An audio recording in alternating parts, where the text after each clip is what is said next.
Bonsoir à tous, bienvenue sur Rhône TV pour cette émission spéciale ici en direct de la Maison du Sauvetage FXB à Sion à l'occasion des 60 ans d'Air Glacier. Vous allez voir que l'histoire est extrêmement riche. On va parler évidemment de cette histoire d'Air Glacier. On va évoquer des souvenirs. Ils en ont plein, nos invités. On va parler de leurs projets actuels qui sont également nombreux, de l'évolution également des métiers ici à Air Glacier. Pour faire cette émission spéciale, à ma gauche, ici, Patrick Faucher, ancien pilote et figure marquante d'Air Glacier. Bonsoir. Bonsoir. Vous avez énormément de souvenirs puisque vous avez commencé ici en 78, c'est ça? C'est juste 4 années pendant mes vacances d'été. Et puis le 1er mai 82, je suis rentré chez Air Glacier. Ouais. Alors, je ne sais pas si une émission va suffire à évoquer tous les souvenirs que vous avez. Également avec nous, le docteur Pierre Ferraud. Bonsoir. Bonsoir. Vous êtes ancien médecin intervenant. Vous avez travaillé également de nombreuses années à Air Glacier. Vous avez commencé, vous, en l'an 2000, hein, voilà. C'est ça? 14 juillet 2000, premier sauvetage. Ici, on le sent tout de suite quand on arrive à cette maison du sauvetage. Tout le monde se connaît, il y a une ambiance de camaraderie. C'est important de nouer ces liens pour être efficace sur le terrain. Parce que oui, on est une équipe. Hein, c'est un métier d'individualiste finalement, puisque le pilote, on est souvent seul à bord dans la machine. Quand on fait du transport, on est toujours tout seul. Mais on ne fait rien tout seul. On est toujours une équipe. Il y a toujours 2 assistants de vol. En sauvetage, on a un médecin, on a un autre assistant de vol. Et puis, on ne fait rien l'un sans l'autre. Donc, en fait, on est des individus placés dans un hélicoptère et puis on est une grande équipe très soudée en sauvetage. Ça fait que quand on est ici, eh bien oui, on se retrouve, c'est des copains, oui. Et vous, en plus, quand vous étiez jeune, vous nous le disiez en préparant cette émission, Patrick Faucher, vous regardiez déjà par la fenêtre les hélicoptères qui passaient. Vous aviez envie d'aller dans cette direction, non ? Ouais, chez moi, ça a commencé en 76. Et puis voilà, j'ai croisé une fois un hélico et puis surtout M. Bagnou. Puis il m'a embarqué dans sa machine. Je me suis retrouvé à faire toutes les rotations entre Arola et la cabane de Latza. Et puis quand je suis sorti de sa machine, on s'est touché la main. C'était assez cocasse. Je me rappelle encore de ce geste. Petit bonhomme que j'étais. Et je lui ai dit un jour, je serai pilote d'hélicoptère chez Air Glacier. Et puis depuis ce jour-là, ça a été la croix et la bannière pour mes parents, puisque je ne voulais rien faire d'autre. Et puis voilà, puis finalement, en 82, je suis rentré chez Air Glacier. En 86, je faisais ma licence de pilote professionnel. Et puis en 90, j'ai été engagé comme pilote professionnel chez Air Zermatt à l'époque. Est-ce qu'on se dit, Pierre Ferraud, quand on travaille à Air Glacier, qu'on a le plus beau métier du monde? Alors là, c'est un très beau métier. C'est probablement un des plus beaux, mais c'est surtout parce qu'on est dans une équipe. C'est ça, c'est une équipe incroyable. Comme il a dit, on est 4 professionnels. Chacun apporte une pierre à la mission. Et puis, tout seul, aucun ne peut rien faire. Et les 4 ensemble, les sauvetages les plus compliqués, les plus difficiles, l'équipage peut la faire. Ça, c'est vraiment quelque chose de génial, d'avoir ces 4 professionnels réunis dans la machine. Et ça, c'était l'idée de François Xavier et de Bruno Bagnou de faire cette maison. C'est une des premières maisons au monde où l'équipage complet vit 24 heures sur 24. Le guide, le pilote, le médecin et l'assistant de vol. Et la camaraderie, l'amitié nous lie. Et puis, en mission, de connaître les personnes avec qui vous intervenez, ça change tout. C'est magnifique, ça. C'est vraiment une très belle idée dans une très belle maison. Ouais. Ce qui m'a surpris aussi en préparant cette émission, c'est de voir à quel point Patrick Faucher et Pierre Ferraud, vous connaissez sur le bout des doigts l'histoire d'Air Glacier. Donc c'est pas seulement une profession, c'est aussi une passion pour le monde du sauvetage, véritablement. Ouais, c'est quelque chose de passionnant. Le sauvetage en montagne, ça allie la haute montagne, et ça, tous les gens qui viennent en Valais, ils aiment la montagne. Ça allie l'aviation, qui est quelque chose de fascinant, et puis vous rajoutez la médecine et la mission qui consiste à aller chercher quelqu'un en détresse. Donc vous avez quelque chose de phénoménal qui est réuni, et puis qui est très stimulant, très dynamique, très intéressant. C'est une activité vraiment fascinante. C'est le petit côté en plus, Pierre Ferraud, quand on va sur le terrain, quand on est médecin, on a l'image du médecin traditionnel dans son cabinet. Vous étiez à l'extérieur, vous étiez sur le terrain. Ça amène quelque chose en plus? Exactement. C'est toujours de la médecine, mais c'est tout différent. Et en étant ici, moi j'ai mon cabinet pas loin de la base. Et en fait, on a les deux côtés de la médecine. Je suis médecin généraliste dans mon cabinet. Je soigne les gens qui viennent avec des rendez-vous et des maladies. Et quand l'alarme sonne et qu'il manque un équipage, eh ben, je quitte mon cabinet, je viens ici, en 3 minutes je suis ici et je pars dans l'hélico. Et en 3 minutes, l'hélico vous amène dans la tempête de neige avec quelqu'un en détresse. Et vous faites une piqûre, vous remettez une épaule, vous déposez le patient à l'hôpital et 1 heure plus tard, vous êtes de retour dans la tranquillité de votre cabinet. Patrick Fauchère, finalement, c'est la même chose pour vous. Vous êtes ancien pilote ici à Air Glacier.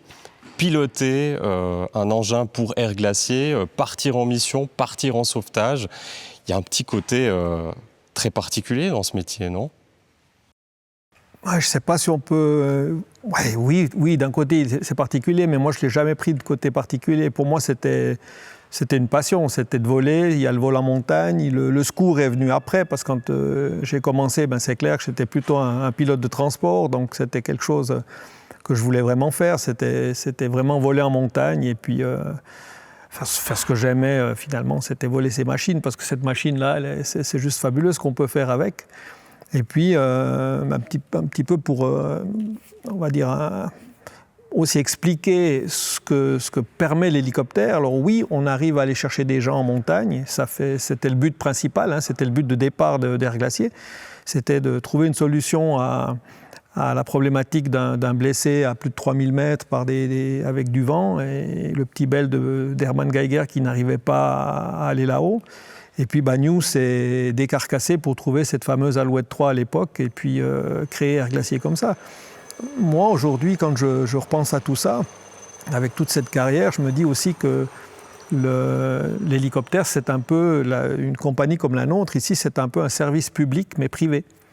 Et en fait, grâce à ça, on a permis aux populations ici dans les vallées latérales de rester dans ces vallées latérales. Puis je crois que ce n'est pas que Air Glacier, mais c'est toutes ces compagnies qui font du sauvetage et du transport ici dans les montagnes, dans les Alpes. On sous-estime ça, mais c'est quelque chose qui est super important.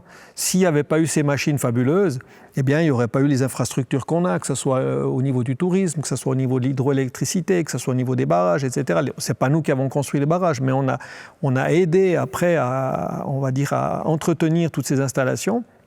On a créé des paravalanches en nombre, on a des systèmes d'alarme pour les avalanches, etc. Et c'est ces hélicoptères-là, ces équipes-là qui permettent aujourd'hui à ces populations des vallées alpines de rester là où elles sont. Et entre nous, Patrick Fauchère, est-ce qu'il faut avoir presque une relation charnelle avec son hélicoptère ? C'est presque un peu votre deuxième femme, en fait, avec qui vous travaillez au quotidien, non ? Pendant 40 ans, c'était la première. Ouais, c'est un peu ça. Donc, en tout cas, chez moi, je le dis souvent, c'est grâce à mon épouse si je suis là aujourd'hui et si j'ai fait cette carrière. Mais c'est vrai qu'elle a souvent été délaissée au profit de cette fabuleuse machine. Ouais. Pierre Ferraud, si on revient sur l'histoire d'Air Glacier, on l'a dit, 60 ans, il y a un respect infini que vous avez tous les deux et toutes les personnes qui travaillent ici à Air Glacier pour ces visionnaires, ces pionniers. Vous avez parlé de Bagnoud, de Geiger, de Martinoni. Ce respect, vous l'avez tous pour ces gens qui ont créé Air Glacier. Ouais, c'est des gens incroyables, c'est des gens qui ont été visionnaires, c'est des génies. Donc Hermann Geiger, c'est un génie du sauvetage. C'est un peu Mozart pour la musique, Aristote pour la philosophie, ou Pétrarque pour la poésie. C'est un gars, il est né ici dans la vallée de la Sionne, ils étaient 13 enfants, et lui il est là au milieu, et il a envie de piloter depuis qu'il est né, on ne sait pas pourquoi, il a envie de voler. Il regarde les choucas qui volent dans la montagne, et puis il se dit je veux être pilote envers et contre tout, et puis il va faire ses écoles de pilotage, et puis devenir gardien de l'aéroport de Sion, et il va faire passer le sauvetage qui à l'époque se fait avec c'est les chanoines et les chiens du Saint-Bernard, et il va faire passer avec Air Glacier le sauvetage du stade, on peut dire moyenâgeux, au sauvetage moderne qu'on connaît aujourd'hui, avec des machines volantes et des spécialistes qui vont chercher les gens en montagne. C'est intéressant ça, ce que vous dites, les machines volantes, parce que en discutant, en préparant cette émission, vous me disiez également finalement, ces gens-là faisaient tout. En fait, ils n'avaient pas juste une licence de pilote d'hélicoptère. Ils pilotaient plein de différents engins, quoi. Exactement. Dans son petit avion, son petit Piper, il n'y a qu'une place. Normalement, il n'y a qu'une place. Et il avait fait une petite place derrière lui pour mettre un blessé. Mais il était tout seul. Et il partait chercher des gens en détresse. Il atterrissait sur le glacier, ce qui est déjà extrêmement dangereux et compliqué. Et puis, il allait, lui, marcher dans la neige et sur la glace pour chercher le blessé. Il lui faisait des pansements. Il le transportait dans sa machine. Il le déposait dans son Piper. Il redécollait et il amenait le patient ici à l'hôpital. Aujourd'hui, on est 4 dans un hélico pour faire ça. Et lui, il était tout seul. Et vous me disiez tout à l'heure, ça rejoint un petit peu ce que vous nous expliquez, mais qu'il y a toujours un petit peu cette peur, cette appréhension quand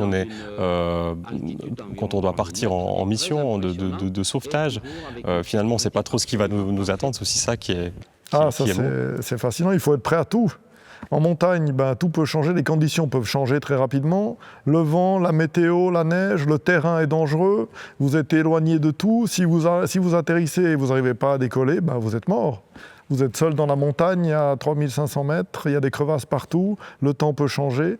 Donc la montagne, c'est un milieu qui peut être très inhospitalier, très dangereux. C'est pour ça qu'on prend des guides. On a des guides dans notre équipe de sauvetage parce qu'on a besoin d'un professionnel du terrain. Et on a des guides très, très calés. Et en fait, Geiger, il faisait tout lui-même. Il était pilote. Il était à l'aéroport, on lui téléphonait directement à lui pour lui donner la mission. Les gens téléphonaient à Geiger à l'aéroport, donc il était téléphoniste, il était pilote, il prenait ses cartes de géographie pour trouver les lieux où atterrir. Il était un peu guide de montagne parce qu'il marchait avec un piolet, une corde pour aller chercher le blessé. Il était un peu samaritain. Et ensuite, après, il a fait encore 1000 autres choses. Il a été inventeur du sauvetage et il a fait encore du cinéma, il a fait des bouquins, et c'est devenu une star internationale. Il était connu dans le monde entier, il faisait des conférences partout. C'est un homme hors du commun et puis on lui doit tous beaucoup. Et c'est grâce à lui qu'ici, il y a cette maison du sauvetage et puis que le Valais était pendant des années avec Geiger le centre du monde pour le sauvetage en montagne. Les gens venaient des pays avoisinants, d'Italie, de France et d'Autriche, apprendre à Sion à atterrir sur les glaciers. D'où l'importance, on va en parler en fin d'émission, de mener à bien ce projet de musée que vous avez ici, le faire ici en Valais, parce que sinon d'autres vont le faire. Vous le disiez, hein. C'est quelque chose de fascinant, le sauvetage. Ça se passe à Sion, ça a été inventé à Sion. Et il faut qu'on puisse garder ce patrimoine et puis enseigner aux générations futures ce qui s'est passé ici. On parlait tout à l'heure des engins que vous avez pilotés. Patrick Fauchère, parlez-nous un petit peu de l'évolution des appareils, parce que vous nous avez dit tout à l'heure, c'est incroyable quand on est dans ces engins, qu'est-ce qu'ils sont capables de faire. Quelles sont les principales évolutions techniques, par exemple, que vous avez vues sur ces différents appareils ? Technique, des fois, c'est difficile. Ça se vole de manière identique, que ce soit celle-ci, l'écureuil qui date des années 70. Hein. La conception, elle date des années 70. Et puis là, les derniers modèles, les B3 ou les 125, là maintenant qu'on a, les H125, on a des machines flammantes neuves qui sortent d'usine aujourd'hui. Le concept, finalement, il date des années, comme je l'ai dit, 70. Mais si on reprend un petit peu, on avait ces premiers Bell que Hermann volait, qui étaient des moteurs à piston, donc c'est des moteurs atmosphériques comme les moteurs de voiture. C'était très peu puissant. Et puis c'était déjà des 2 pales, donc c'était un peu plus compliqué dans des conditions turbulentes et autres. Et puis trop faible, peu de puissance, on va dire ça comme ça, ce qui permettait malheureusement pas d'aller dans toutes les altitudes et puis dans toutes les conditions. Et puis en 65, les Alouettes sont arrivées, donc c'était dans la fin des années 50, début 60, elles sont arrivées. Et puis cette machine, cette Alouette 3, elle était surmotorisée. C'est une machine qui a été conçue à la base. À l'époque, les ingénieurs, ils ne se posaient pas trop de questions, donc ils ont fait des trucs qui étaient surdimensionnés, surmotorisés. Et c'est pour ça que c'est une machine qui est restée dans les années de 65 jusqu'à dans les années 2015, 14. La dernière Alouette 3, c'est 2014. Mais on va dire ça comme ça, de 65 à 2010. C'était la machine de référence dans les Alpes. Pierre mentionnait avant le côté valaisan, le berceau du sauvetage. Ces Alouettes 3, c'était vraiment les machines qui ont permis finalement au sauvetage d'exister. Le vrai sauvetage en montagne comme on le connaît aujourd'hui, c'est ces machines-là qui l'ont permis. Elles ont été produites en Inde, elles ont été produites en Roumanie, au Chili, puis en France. Et tout l'arc alpin et partout où il y avait des montagnes, il y avait des Alouettes 3. Et c'est ça qui a vraiment donné, on va dire, des ailes au secours. À peu près en 71, c'est le premier Lama qui arrive chez Air Glacier, donc c'est un mélange entre une Alouette 2 et une Alouette 3. Donc on a la puissance de l'Alouette 3 avec, on va dire, la structure de l'Alouette 2 qui était ajourée, avec cette queue en treillis, etc. Et puis le Lama devient la machine extraordinaire. C'est une machine qui va partout, qui va dans n'importe quelle condition. Elle a eu le record du monde à 12 442 mètres avec Jean Boulet, etc. Donc c'est vraiment le fer de lance finalement de ce sauvetage. On peut aller dans toutes les altitudes, on allait jusqu'à 7000 mètres, donc c'était vraiment une machine fabuleuse. Et puis voilà, l'écureuil qui a suivi derrière dans les années 70. Aujourd'hui, depuis début des années 2000, comme ça, on a cette version B3. Et aujourd'hui, on titille les 1000 chevaux sur cette machine. Donc on a surpassé de nouveau l'Alouette 3 et le Lama. Donc aujourd'hui, le Lama et l'Alouette, c'est clair, ça reste des machines emblématiques. C'est celle qu'on entendait ici, le chant de l'Alouette, le chant du Lama qu'on voyait ou qu'on entendait ensuite. Eh bien, c'était porteur, on va dire, d'espoir pour le blessé. Et puis aujourd'hui, cette machine, eh bien, c'est celle qui a repris le flambeau et puis celle qui est dehors devant, celle qu'on a vue arriver avant. Et c'était C135 bimoteur qui est aujourd'hui nécessaire par rapport à la législation. J'aimerais qu'on ouvre un petit peu la boîte à souvenirs avec vous deux. Des interventions marquantes, il y en a eu évidemment plein. On l'a dit, vous tenez, vous deux, des notes, des carnets de vos interventions, de ce qui vous est arrivé sur le terrain. Peut-être, vu que vous êtes les deux là, une intervention que vous étiez là, les deux dans l'hélicoptère, qui vous a marqué, qui vous vient spontanément? On a été à l'accident du tunnel de Sierre, là, ça c'était terrible, hein, avec beaucoup d'enfants blessés ou morts. Alors là, on était ensemble avec ton hélico, tu l'as posé devant le tunnel. Hein. Ouais, on était les deuxièmes, on est arrivé en deuxième. Alors là, on était ensemble, ça c'était des accidents dramatiques. Et puis, quand il y a les enfants, au niveau émotionnel, prendre en charge des enfants, c'est encore très très difficile et douloureux. Ça fait beaucoup d'émotions. Et ça, c'est une des interventions où je me rappelle, on était ensemble. C'est juste, ouais. Et puis, un accident au col de la Forclaz, un accident de voiture au col de la Forclaz aussi, avec deux blessés, des accidents de voiture. Ici, vous ne savez jamais ce qui va arriver. Ça peut y avoir des accidents de voiture, un accouchement, un malaise, dans une clinique, sur un glacier, dans un barrage, dans des forêts. Vous ne savez jamais ce qui va arriver. Tout peut arriver. Et puis on a été déjà un peu partout ensemble. Oui, on a fait un peu de tout, oui. Pierre Ferroux, vous dites ça touche émotionnellement, forcément, quand on est sur un accident comme celui de Sierre qui implique des enfants. Il faut aussi expliquer aux téléspectateurs et aux téléspectatrices qu'il y a finalement des hautes et des basses saisons. Ici, on est plutôt en basse saison maintenant, mais il y a 3 mois d'hiver où, vous me disiez, il y a à peu près 2000 interventions. Donc vous les enchaînez les unes après les autres. Comment vous faites justement quand il y a cet enchaînement pour tenir le cap au niveau émotionnel? Vous faites comment? Peut-être que, je dirais, les missions qu'on enchaîne comme ça l'hiver, c'est des missions qui sont, on va dire, un petit peu identiques. Donc c'est des accidents sur des pistes de ski, donc c'est un petit peu, c'est pas dire répétitif, c'est pas toujours la même chose puisque chaque mission est différente. Mais je crois qu'on a beaucoup plus facilité à passer par-dessus que ces missions très particulières comme l'accident de Sierre ou l'avalanche qu'on avait eue à Val-Sorey, où on avait eu 11 victimes qui étaient prises dans l'avalanche. On avait l'accident de car, on a eu des accidents comme ça, l'accident de remontée mécanique à Riederalp, où il y avait aussi une personne décédée, Tête Blanche ou le Pindarola quelques années avant. Ça, c'est beaucoup plus difficile, je pense, on va dire, à passer par-dessus, parce que c'est des missions, déjà, il y a plusieurs victimes. C'est multivictimes. Dans Sierre, c'était encore les enfants. C'était peut-être, je pense, la pire de ce côté-là.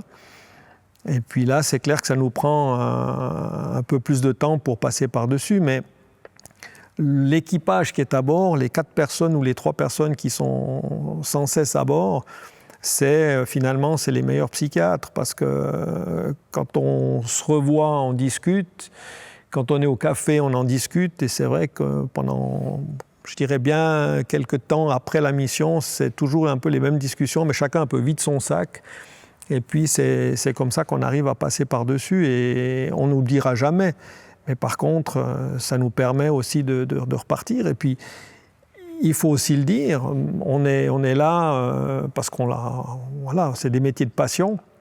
Et puis, bien souvent, la vie, elle fait bien les choses. Le lendemain, on est déjà de nouveau en selle, comme on dit. Donc, on n'a pas tellement le temps de s'apitoyer sur nos sorts. Je pense que tous ces métiers un petit peu d'urgence, ils vivent ça. Nous, on a, dans ce côté-là, finalement, on a un contact avec le patient qui est dans c'est un petit moment. Donc c'est très intense, mais du moment qu'on l'a donné à l'hôpital, qu'on l'a amené à l'hôpital, eh bien c'est presque plus notre patient. Donc il y a très peu de missions. Personnellement, j'ai fait, je crois, 6500 missions au total. Et sur les 6500, j'ai pris des nouvelles peut-être de, je ne veux pas dire 10-15, je serais méchant de dire ça comme ça, mais très peu de personnes qui m'ont marqué, où j'ai senti le besoin d'appeler, demander au médecin d'appeler, est-ce que tu as des nouvelles de la personne, etc. Ouais.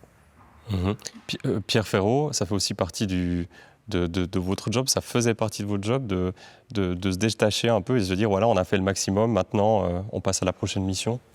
Voilà, je pense que c'est une bonne manière de continuer parce que, comme médecin, on travaille tous les jours avec la souffrance, avec la maladie, avec la mort, et on la connaît quand même un petit peu. Mais alors, il y a des interventions qui vous touchent plus, qui vous perturbent un peu psychologiquement, et puis qui sont plus lourdes à porter. Et moi, je pense que l'amitié et le fait qu'on retourne ensemble pour des belles missions après, pour faire de nouveau du bien à quelqu'un, pour sauver, pour réussir quelque chose, ça, c'est le moteur principal qui nous fait continuer. Mais c'est vrai que des fois, il y a des échecs, et puis l'échec, ça veut souvent dire la mort ou le handicap. Et nous, on les voit quelques minutes, comme il a dit, ça dure, un sauvetage, c'est 45 minutes, 1 heure. Mais des fois, les gens, ils sont marqués à vie. On ramène des gens qui ont des blessures et des séquelles très graves, et des fois, des jeunes. Et ça, moi, je trouve les jeunes et les enfants, c'est ce qu'il y a de plus dur. Après, mais ça fait partie de la médecine. Ça, c'est vraiment le côté médical. On doit gérer ça d'une manière ou d'une autre. Ici, dans le cadre d'Air Glacier, vous avez aussi tous les deux participé à des missions spéciales. Est-ce que vous vous en souvenez d'une ou de plusieurs marquantes ? Il y en a sur le nombre. Franchement, c'est extrêmement difficile à en piquer l'une ou l'autre comme ça. Voilà, si je réfléchis à mes premières années comme assistant de vol, à l'époque, on partait seul. On partait un médecin. Le médecin n'était pas là, pardon. Il y avait ni médecin ni guide, donc on partait bien souvent le pilote et l'assistant de vol. Je me souviens d'avoir treuillé une personne tout seul, donc le pilote me treuillait lui-même. Donc pendant le survol, c'est lui qui avait la poignée de la télécommande du treuil et puis qui me faisait descendre et monter comme ça. Donc des choses qu'on n'a plus fait après. Après, on avait carrément un assistant de vol que pour faire ça. Donc c'est des missions comme ça. Il y a un autre souvenir beaucoup plus récent, mais qui m'avait, on va dire, un peu touché. C'était un transfert interhospitalier. On est allé amener une maman qui était en salle d'accouchement ici à l'hôpital de Sion. Ça ne se passait pas forcément très bien à ce moment-là. On est descendu jusqu'au CHUV, avec notre bonne vieille Alouette 3, on a fait tout le tour, la météo n'était pas terrible. Et puis le médecin, lui, était un peu stressé parce qu'il avait un peu souci qu'on se retrouve à une personne en plus au coude de Martigny. Finalement, on est arrivé au CHUV, et puis au CHUV, le temps de vouloir récupérer le matériel, le brancard, etc., les médecins sont arrivés, nous ont pratiquement foutus dehors de la salle, et on s'est retrouvés, j'étais avec mon frangin en plus, et on s'est retrouvés les deux dehors, on va dire devant cette chambre. On s'est dit, mais qu'est-ce qu'ils font là ? Et finalement, madame était en travail, et on a reçu une lettre, je crois, d'une journée, 2 jours plus tard, où elle nous expliquait que on avait transporté une personne au CHUV et qu'en fait, elle s'était réveillée pratiquement une demi-heure, trois quarts d'heure plus tard après notre départ. Et puis, ils étaient deux de plus en famille. Donc, c'est vrai que c'était assez sympa de penser qu'on avait contribué à les amener à bon port. Pierre Ferraud, c'est vrai que des fois, il y a eu dans votre métier des interventions qu'on pourrait peut-être qualifier de surprenantes, d'insolites, qui vous ont laissé aussi des souvenirs très positifs où vous êtes peut-être marré un petit peu aussi. Ah, bien sûr, heureusement que des fois, il y a l'humour entre nous et on rigole, on se moque de nos erreurs et puis on se rattrape les uns les autres. Mais alors, il y a des interventions incroyables. Moi, j'ai eu une fois une avalanche où on a cherché la personne pendant 1h30. Et après 1h30, on dit les chances de survie n'existent plus et les gens sont morts. Et puis finalement, cette personne a réussi à me téléphoner pour me dire de continuer les recherches. Et on l'a retrouvée vivante après un coup de fil incroyable et totalement improbable. Et au lieu d'un DVA ou un chien, c'est son téléphone qui l'avait sauvée. Ah, okay. Et on l'a retrouvée comme ça. Quelle histoire. Il y a des histoires magnifiques. Une fois, on a fait une intervention qui était en forêt et quelqu'un avait fait un arrêt cardiaque dans la forêt. Et le temps qu'on arrive, malheureusement, la personne, elle était vraiment en arrêt cardiaque. Et on est arrivé, et peut-être c'est toi qui nous a treuillés dans la forêt.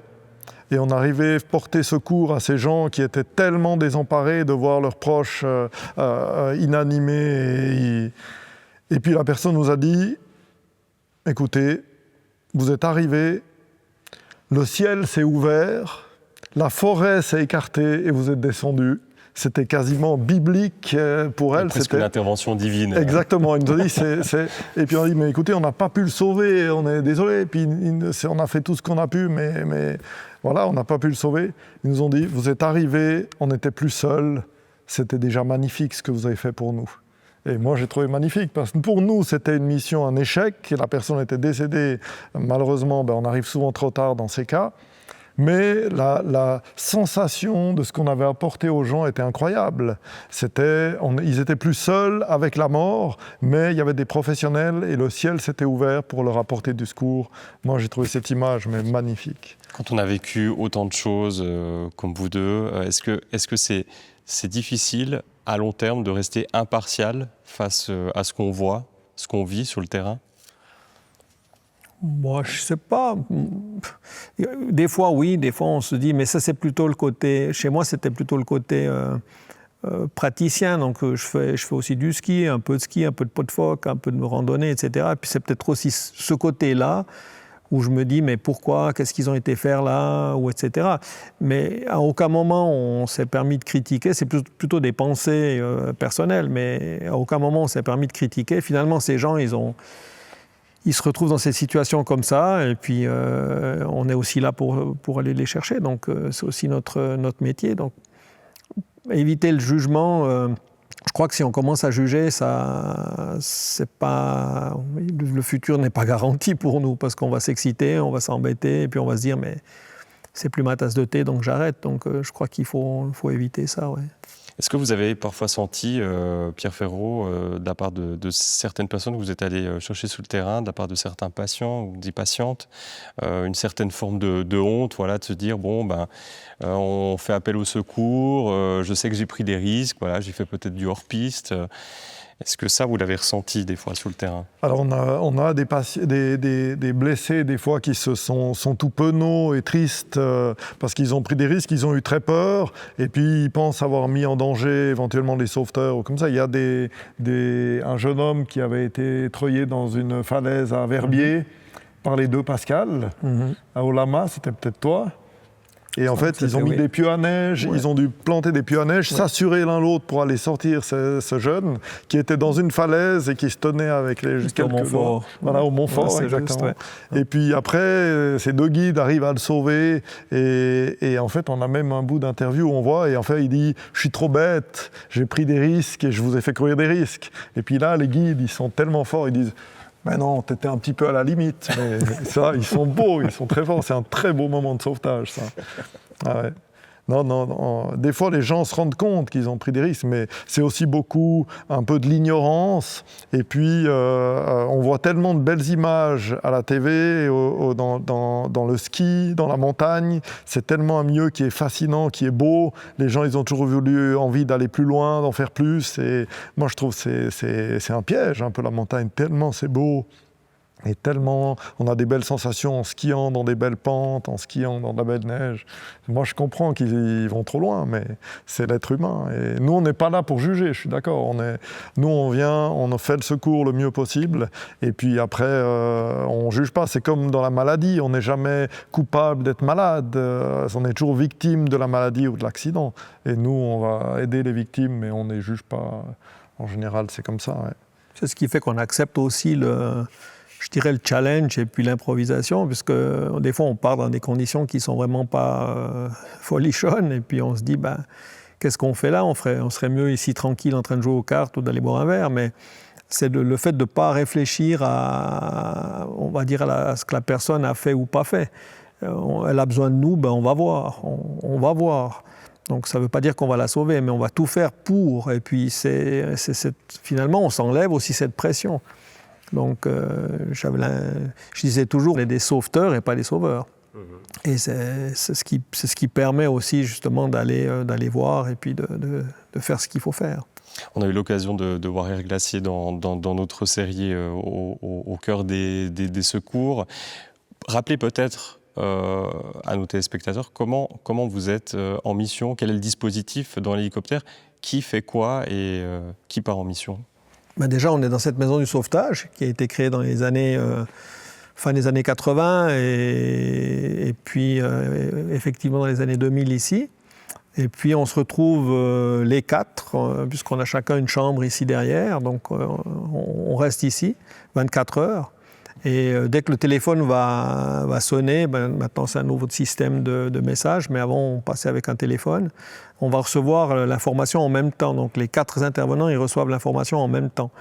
Et puis ça permet déjà au niveau médical de la part de Pierre de faire un premier check médical. Est-ce que sur quoi je vais arriver, et puis aussi par rapport à nous, de savoir si les conditions de météo seraient tout d'un coup pas très, très, très bonnes. Lui va nous expliquer au niveau médical, oui, il faut essayer de faire quelque chose, ou bien on peut relativiser, on peut mettre un petit délai, etc. Quoiqu'aujourd'hui, on part dans les 5 minutes et 20 minutes de nuit. Le guide, lui, va faire exactement la même analyse, mais au niveau technique. Et puis le paramédic, lui, c'est un petit peu l'électron libre qui va un moment avec le médecin, un moment avec le guide, un moment avec le pilote. Finalement, il est un peu partout, il donne son avis partout. Et en fait, on part les quatre comme ça. Et à bord de l'hélicoptère, le pilote s'éclaire, le médecin s'éclaire aussi. Le guide, lui, va s'occuper de tout ce qui est technique. C'est lui qu'on va treuiller en premier. C'est lui qui va être sur le terrain en premier si justement on doit le déposer.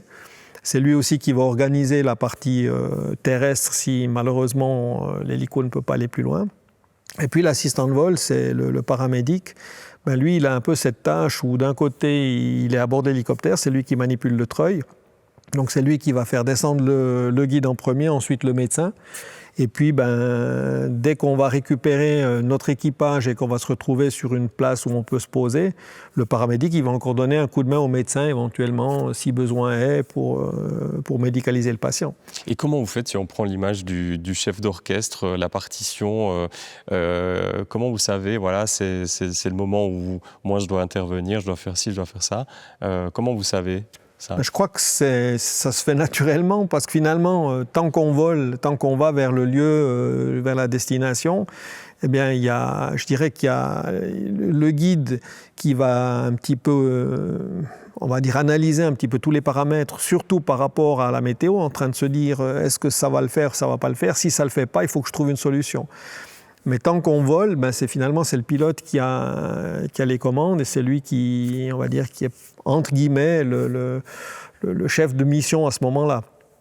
Quoique, on a toujours dit à bord, s'il y a quelqu'un qui ne se sent pas bien, il faut qu'il le dise et puis on s'arrêtera. Donc, ce n'est pas forcément les limites du pilote qui vont faire foi. C'est vraiment une discussion entre les 2, 3 ou 4 personnes qui sont à bord à ce moment-là, qui vont décider et qui vont faire en sorte que la décision soit prise de manière commune.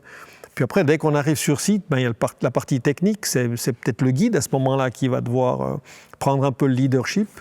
Il n'y a pas un chef d'orchestre pour dire chef d'orchestre. Puis après, il y a le médecin. Le médecin, il a toute la partie technique médicale, où c'est lui qui va après demander ce qu'il a besoin. Donc, il va peut-être nous demander un gros coup de main, peut-être qu'il va gérer tout seul, peut-être pas. Puis après, il va peut-être demander d'aller sur un hôpital, en principe session, mais ça pourrait être ailleurs.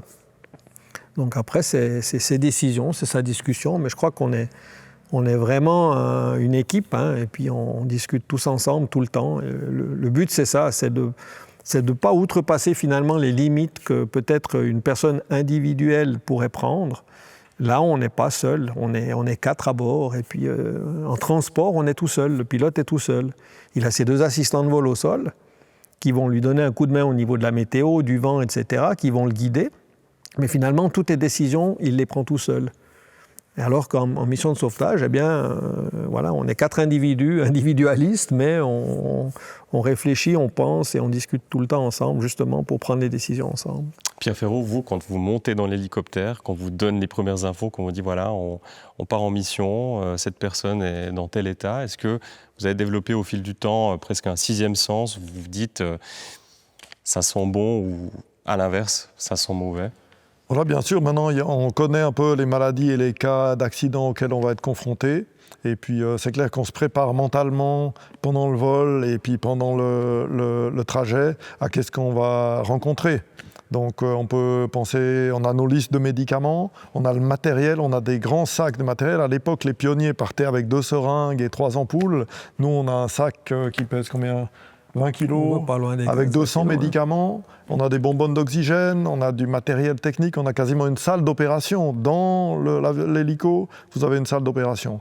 Il y a des blessés graves, ils peuvent être endormis sur la piste de ski ou sur le glacier et se réveiller 15 jours après, opérés aux soins intensifs.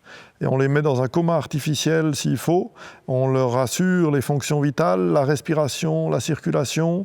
On leur coupe la douleur et des fois les cas plus graves. Ils arrivent aux urgences, ils vont tout droit au scanner et ensuite en salle d'opération et ils se réveillent aux soins intensifs quelques jours après. C'est incroyable ce qu'on peut apporter avec ces machines et avec ces cadres professionnels. C'est clair qu'on se prépare, c'est pas la même chose si on va chercher un petit enfant en détresse respiratoire ou bien un accidenté qui a une foulure au poignet. On se prépare différemment, mais on est toujours des professionnels, on se prépare et on discute déjà dans la machine. Qu'est-ce que tu penses ? Est-ce que, Patrick, tu penses qu'on va arriver au sommet avec l'hélico ou bien est-ce qu'on va devoir s'arrêter ? Est-ce qu'on est trop lourd ? Est-ce qu'il y a du vent ? Et quel hôpital on ira, comme il a dit ? Est-ce qu'on va jusqu'à un hôpital universitaire ? Est-ce qu'on revient à Sion ? Donc c'est clair qu'on anticipe tout ça. Puis avec l'expérience, après, on sait un peu comment ça fonctionne. Mais toutes les surprises sont possibles. Dans le sauvetage en montagne, la réalité dépasse la fiction. Tout peut nous arriver, on ne sait jamais. Ouais.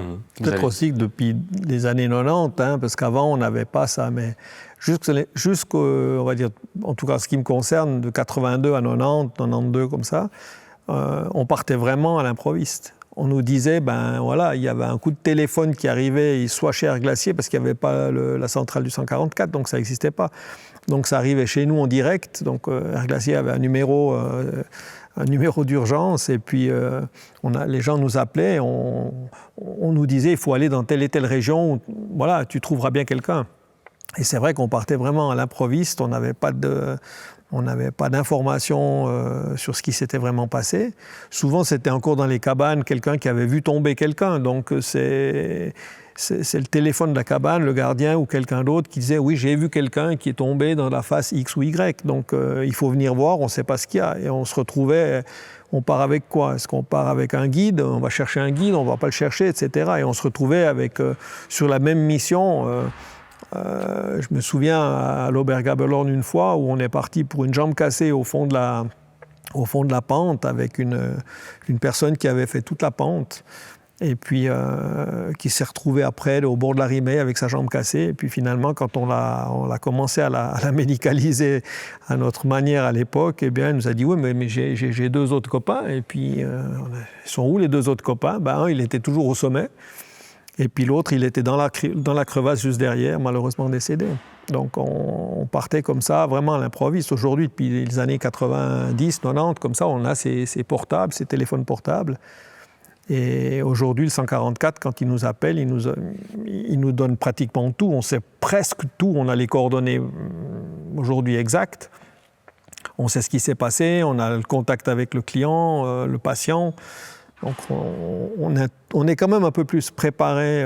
On peut se préparer un tout petit peu de manière différente. Mais c'est vrai que ça reste l'improvisation, puisque les 3/4 des gens qui sont inconscients au départ, en principe, ils nous disent bonjour quand on arrive. Donc, heureusement, souvent, heureusement. En général, c'est moins grave que ce qui est annoncé. Ça, c'est une chance, souvent, pour les blessés. L'annonce, elle est souvent dramatique. Et puis après, heureusement, on arrive et c'est moins grave que prévu. Mais tout peut arriver, ouais. Patrick Foucher et Pierre Ferraud, vous faites toutes les 2 preuve d'une humilité incroyable, mais quand même, quand on vient ici à cette maison du sauvetage à Sion, on sent que les employés qui sont encore ici à Air-Glacier vous admirent, viennent vers vous, vous saluent, voilà, qu'il y a une forme d'amitié aussi, comme on le disait. S'il y a des personnes qui regardent cette émission et qui se disent j'aurais envie de marcher sur vos traces, on va commencer par vous, Patrick Foucher, vous leur diriez quoi? Commence par faire quoi? Je crois qu'il faut être motivé. Je crois que c'est pas des métiers, c'est pas des métiers qu'on se fixe comme ça. Je veux devenir un jour, je sais pas, employé de banque ou ingénieur, etc. Ça, c'est quelque chose qu'on pense quand on est jeune. Ces métiers-là, ça vient du fond des tripes. Donc, enfin, en tout cas, à l'époque, c'était comme ça. On était peut-être plus attiré par ce côté passion. Mais c'est ça, donc les jeunes qui aiment voler ou qui se sentent un petit peu comme ça des ailes, il faut qu'ils se donnent les moyens. C'est un métier, en tout cas au niveau du pilote, c'est un métier qui est pas très facile. C'est souvent, je dirais, long, c'est très long finalement, parce qu'on fait une école de vol, c'est super rapide, ça se fait en 6 mois, 1 année, on est pilote. Mais après, pour monter son expérience, arriver avec on va dire un nombre d'heures qui nous permettent de rentrer dans une société, mais c'est pas si facile. Que ce soit guide de montagne, ben voilà, il faut faire son métier de guide. Ensuite, il faut venir ici comme guide sauveteur. Paramédic, c'est aussi quelque chose. Maintenant, c'est des formations d'ambulanciers professionnels. Et ensuite, il faut des idées cette passion pour la montagne, cette passion du vol. Puis les médecins, c'est la même chose. Vous avez des années d'études, et puis après, ceux qui viennent ici, c'est des passionnés du vol. C'est ce côté vol en montagne et puis porter secours qui prime. Et franchement, quand on est, Pierre Ferraud, dans un écrin comme le Valais, entouré de montagnes, est-ce que on ne suscite pas plus facilement des vocations, notamment auprès des futurs médecins ? Alors c'est sûr que quand ils voient les images, quand ils voient ce qu'on fait ici, c'est un des très beaux côtés de la médecine. Il y en a beaucoup d'autres, mais il faut beaucoup de motivation parce que maintenant les études elles sont très difficiles. Et ici, dans nos équipes, on a eu même des professionnels qui ont fait les 2. On a eu plusieurs médecins qui étaient médecins et guides de montagne. Donc là, ça, c'est des gens qui avaient vraiment une énergie et une intelligence supérieure. Faire ces 2 études très, très difficiles. On a eu le docteur Richon, le docteur Rogier, on a eu... Qui c'est qu'il y avait encore on a eu vraiment des personnages incroyables qui faisaient les 2 métiers en même temps. Et puis c'est 2 métiers difficiles. Mais... Et pilotes aussi. On a eu des guides qui sont devenus pilotes, là, exactement. Ouais. Donc, c'est 3 activités fascinantes et certains réussissent même à être professionnels dans 2 domaines. Moi, j'admire beaucoup ces gens. Et puis, pour les futurs, on voit qu'il y a plein de jeunes médecins qui arrivent et qui vont continuer à se former. Donc, c'est tellement fascinant qu'ils sont motivés. Puis, ceux qui ont le plus d'énergie et de passion, ils arriveront à faire ce métier aussi. Mais nous, on a eu des années fabuleuses. Nous, ce qu'on a vécu, c'était...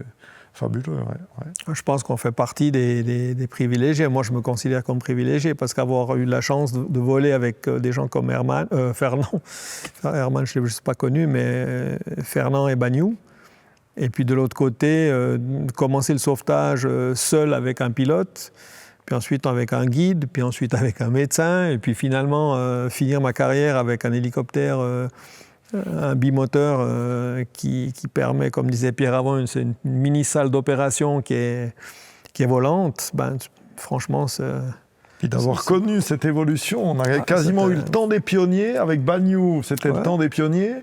Et maintenant, on est dans le sauvetage moderne et on a participé à cette évolution.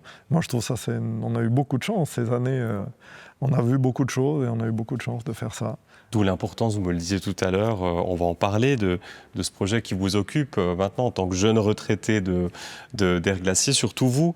D'ailleurs, Pierre Ferraud, vous êtes très actif dans ce projet de Alpine Rescue Experience, un musée qui devrait voir le jour ici, pas loin de où on se trouve. Où en est le projet? Quelles étapes vous ont occupé ces émissions? Quelles sont les étapes qui vous attendent?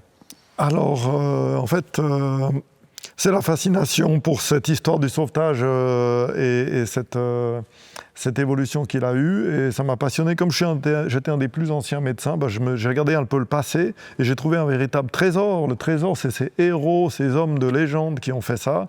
Geiger, Martignoni et Bagnoud. L'histoire de François Xavier aussi. Donc c'est une histoire magnifique. Et puis, je trouve que ce n'est pas mis en évidence, malheureusement, comme ça devrait. C'est quelque chose qui est très beau, qui est très généreux, qui est innovant, qui est dynamique, qui fascine les gens. Et en fait, on le trouve nulle part. Il y avait des gens qui voulaient visiter la maison du sauvetage. Et M. Bagnoud, il a toujours dit, c'est un endroit où on travaille. Moi, je ne veux pas qu'il y ait des touristes et des visiteurs ici. Mais il y avait une demande. Et puis, moi, j'ai trouvé cette histoire tellement belle. J'ai trouvé ces héros tellement grands, qui suscitaient tellement d'admiration. Et ben, on s'est dit, on devrait mettre ça quelque part, qui est un centre ou un musée où on montre cette histoire magnifique. Et puis alors, on a fait une fondation. On a une fondation d'utilité publique qui est très très belle parce que dans cette fondation, comme membre fondateur, il y avait Bruno Bagnoud, il y avait Albina Dubois-Rouvray, donc les parents de François Xavier, il y avait Jaco Martignoni, qui est le fils de Fernand Martignoni, et il y avait Peter Geiger et Raoul Hermann Geiger, fils et petit-fils d'Hermann Geiger. Tous ces gens ont répondu présent, donc on a fait une magnifique fondation. C'est une fondation d'utilité publique, ça veut dire qu'elle est reconnue comme les autres fondations. Et c'est là-dessus qu'on a commencé on a pensé, c'est cette fondation qui va développer le projet d'ARX. Alors on a fait cette fondation, on a fait une collection, on a réuni tout le patrimoine connu des sauveteurs valaisans. Donc on a des films incroyables, on a des archives, on a des journaux, on a des livres. Hermann Geiger, il était connu dans le monde entier, c'était devenu vraiment un héros international. Et on a une iconographie incroyable, on a ses bouquins, on a ses films. On a récupéré des machines de sauvetage, on a l'Alouette que Bagnoud a acheté pour fonder Air Glacier en 1965. On l'a rénovée, elle est en état d'exposition, elle est magnifique. On a un lama, on a même cherché le premier hélicoptère d'Hermann Geiger. C'était ce Bell 47 à moteur à piston. Il n'y en avait plus en Suisse, on l'a trouvé dans une pizzeria à Rome. On l'a ramené et maintenant on est en train de travailler. Donc on aimerait offrir au Valais cette vitrine fabuleuse. Il y a un patrimoine incroyable, il y a une image de marque incroyable. Le sauvetage en montagne, c'est quelque chose de très très beau et très fascinant. Et si on demande qu'est-ce que c'est la Suisse, on dit toujours c'est l'argent, les banques, le chocolat, mais il y a ce côté altruiste d'aider les autres qui est quand même marqué. C'est quand même la Suisse qui a inventé la Croix-Rouge. C'est la Suisse, c'est les Valaisans qui ont inventé, avec Hermann Geiger et cette équipe de pionniers, le sauvetage en montagne. Donc on a un autre côté de la Suisse à montrer. Et le but de cet ARX, c'est de montrer tout ça. Et ça sera plus que... C'est pas un vrai musée, c'est une expérience. On aimerait faire sentir aux gens la fascination et l'inventivité des pionniers quand ils ont inventé ce sauvetage. Alors c'est vraiment un projet magnifique, on travaille tous les jours là-dessus et on cherche maintenant des sponsors, des partenaires pour développer ça. On a un droit de superficie, on a une scénographie, on a une collection, on a tout et maintenant il faut qu'on avance vers la réalisation. Le but ce serait d'arriver finalement dans les étapes à bout touchant finalement. Voilà, nous on aimerait pouvoir mettre à l'enquête ce projet.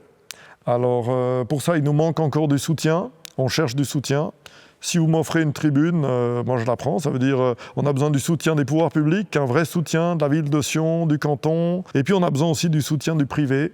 Qu'on trouve des gens qui ont envie de donner leur nom dans un centre unique au monde et de dire on aura du cinéma, on aura des archives, on aura du treuillage, on aura des avalanches artificielles, on aura des cascades de glace artificielles, on aura des tyroliennes, il y aura plein de choses à faire, les gens vont apprendre 1000 choses, faire de la recherche en DVA, s'entraîner, et chacun de ces postes, on aimerait le proposer à un sponsor et qui vienne vers nous et puis qui nous aide à réaliser ce projet. On arrive gentiment mais sûrement à la fin de cette émission. Évidemment, on est ici pour évoquer les 60 ans d'Air Glacier. Avant de se quitter, Pierre Ferraud, je reviens vers vous. Qu'est-ce que vous évoque cet anniversaire quand vous regardez dans le rétroviseur et vous dites, voilà, 60 ans d'Air Glacier? Moi, je trouve magnifique. Ils sont partis du sauvetage moyenâgeux. On est maintenant au sauvetage moderne. Et tout ça s'est passé ici en Valais. C'est notre patrimoine et notre richesse. Et ça va continuer. Nous, on disparaîtra. Et si on arrive à faire perpétuer cette tradition suisse du sauvetage qui a commencé au col du Grand Saint-Bernard avec les chanoines et Barry et qui continue maintenant avec ces machines magnifiques et puis ces pilotes et ces guides et ces médecins qui donnent tout ce qu'ils peuvent pour réussir le sauvetage, ce serait magnifique. Si on peut transmettre ça, c'est magnifique. Patrick Faucher, je sais que vous êtes venu avec une enveloppe rempli d'objets vintage de Air Glacier. Est-ce que pour terminer, justement, pour faire écho à cet anniversaire, vous pouvez nous montrer quelques objets que vous avez gardés dans cette enveloppe? Voilà. Alors déjà, il y a quelque chose qui est, pour moi, qui était important, qui a marqué ma carrière, qui a marqué ma vie. C'est le bout de pale de Fernand Martignoni, donc son accident de 1982. C'était ma première année chez Air Glacier. C'est le rêve d'un gosse de devenir pilote. Et puis, Fernand, c'était l'emblème d'Air Glacier, c'était la figure d'Air Glacier, c'était le pilote. Bagnoux, c'était le directeur, mais Fernand, c'était le chef pilote. Il y avait Joe qui était juste derrière. Ça faisait 6 ans qu'il était là. Et pour moi, c'était un peu ça, c'était de se dire un jour, j'aimerais vraiment pouvoir être là à ses côtés de ces grands personnages. Et puis là, on voit, c'est le bord d'attaque de la pale, et c'est cette pale qui a touché le câble en premier, et puis on voit ces marques de câble comme ça. Ça m'avait marqué, et puis je l'avais récupéré, c'est un souvenir que j'ai gardé. C'est quelque chose qui m'a marqué toute ma vie. Et puis finalement, je garde un excellent souvenir de Fernand, qui est un personnage haut en couleur. Et toutes ces belles années que j'ai passées avec lui, pas grandes, malheureusement quelques mois, mais j'avais mes 4 années comme jeune à l'époque, c'était sympa. Alors là, vous allez voir, il y a des goodies très Oui, alors il y a des goodies, oui, effectivement. Alors, au niveau des goodies, il y avait quelque chose qui je trouve assez sympathique. J'avais gardé une pochette d'allumettes. Je crois qu'il en manque 4 ou 5 maximum. On voit l'Alouette 3, le XCB, donc c'est la machine de Bagnoux. Elle n'est même pas encore aux couleurs, on va dire comme les vraies couleurs d'Air Glacier qui sont venues après. Par contre, il y a les ailes, c'est les ailes d'Air Glacier, c'est le logo d'origine. Et puis à l'intérieur, je trouve assez sympa. Air Glacier résout tous vos problèmes de transport par avion et hélicoptère, de jour et de nuit. Et c'était direction Bruno Bagnoux, chef pilote Fernand Martignoni. C'est vrai, puisqu'on avait des avions et des hélicoptères, et puis on volait de jour et de nuit déjà à l'époque, donc il n'y avait aucun mensonge là-dessus. Il y avait un autre de ces goodies comme ça, un petit peu rigolo. C'était une carte, une espèce de carte de visite où on voit notre Pilatus Porter, puisque c'était l'avion emblématique d'Air Glacier. C'était le début de l'héliski. On parlait de l'héliski. C'était ces avions qui amenaient les skieurs sur les montagnes. Il y a des... Bon, ça, c'était le logo des 50 ans. Mais surtout, ce qui était, pour moi, c'était ces 2 logos, celui d'Alouette 3 et surtout celui-là, pour moi, c'est Ça, c'est quelque chose que je vais garder précieusement et que j'ai toujours gardé précieusement. Qui date des années 80. Hein, ça date de mon entrée chez Air Glacier en 82. Donc oui, il est encore là, il est flambant neuf, il n'a jamais été cousu. Et puis, ça, ouais, c'est quelque chose qui, pour moi, ça a énormément de valeur. C'est vraiment les ailes d'Air Glacier, pour moi, c'est ma vie, finalement. Donc vous n'allez pas les coudre sur votre sac de randonnée, là Non, celui-là, il va rester comme ça. Et je pense que c'est mes filleuls qui l'hériteront dans 20 ans ou dans 30 ans, j'espère, vivre encore 30 ans. Mais non, celui-là, il va rester là. Je vais le garder précieusement. Et puis j'avais récupéré des petits carnets comme ça. C'est des petits carnets, c'est des petites checklists. Qu'est-ce qu'il y avait dans ces checklists? Alors c'est très particulier, c'est ce que tout pilote utilise quand on vole ces hélicoptères. On a une checklist, là c'est une checklist pour les contrôles, les inspections extérieures, et puis ça c'est les inspections, on va dire, à l'intérieur de la machine et les procédures qu'on a en cas d'urgence, donc tout est expliqué. Et puis ces checklists, elles sont pour moi très particulières. La première chose, c'est que c'est un hélicoptère bizarre, c'est un Agusta 109. C'est une machine que personne pratiquement ne connaît ici chez Air Glacier. En tout cas, à l'époque, personne ne savait ce que c'était. C'est le premier biturbine. Et ça date des années 80. Donc Air Glacier a souvent été, on va dire, un petit peu raillé parce qu'on avait des hélicoptères monomoteurs. Ben voilà, dans les années 80, on avait déjà un hélicoptère bimoteur. On était des précurseurs.